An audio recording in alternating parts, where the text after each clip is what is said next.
Hi, it's Patrick Hutzel from IntensiveCareHotline.com with another quick tip and case study for families in intensive care. So today's tip is about a client that we're currently working with. Here is the scenario. The client's dad has been in ICU for about 3 weeks now.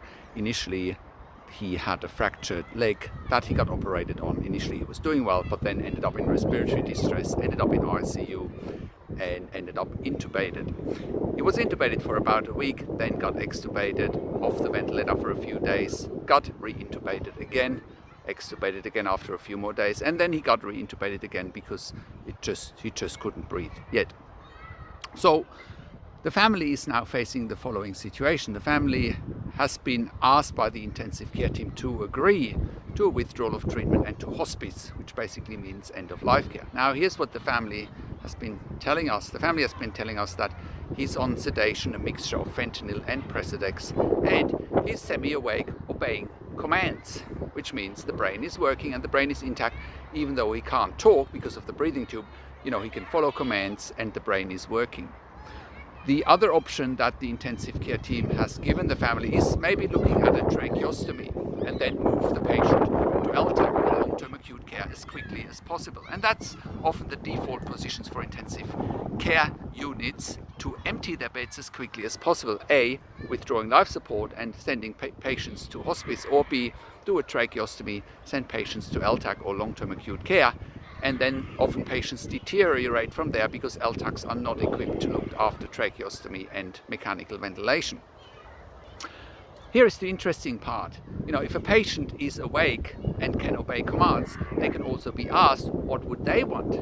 Give them the option, right? Ask the family, ask the client, ask the patient, do you want to die? Do you want to go into hospice? I'm pretty sure from what the family told me, he's got a living will that he wants everything done.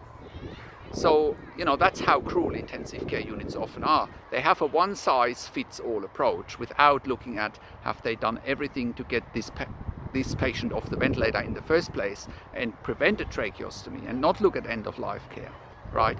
The devil is in the detail in those situations. If you don't ask the right questions, you certainly won't get the outcomes that you want. As I said over and over again, the biggest challenge for families in intensive care is simply that they don't know what they don't know. They don't know what questions to ask, they don't know what to look for, they don't know their rights, and they don't know how to manage doctors and nurses in intensive care. And that's the case in this situation as well.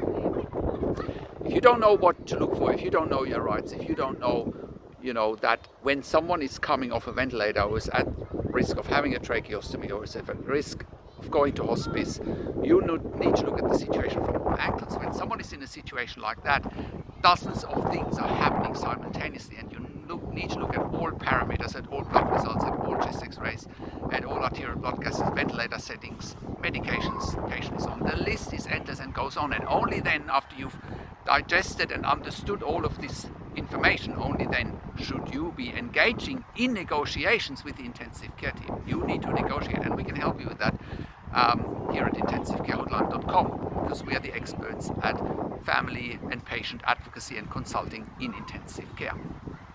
If you have a loved one in intensive care and you need help, go to IntensiveCareHotline.com, call us on one of the numbers on the top of the website, or send us an email to support@IntensiveCareHotline.com.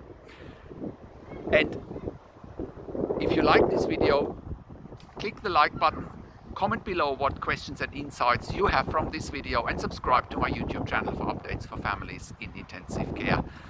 This is Patrick Hutzel from IntensiveCareHotline.com, and I will talk to you in a few days.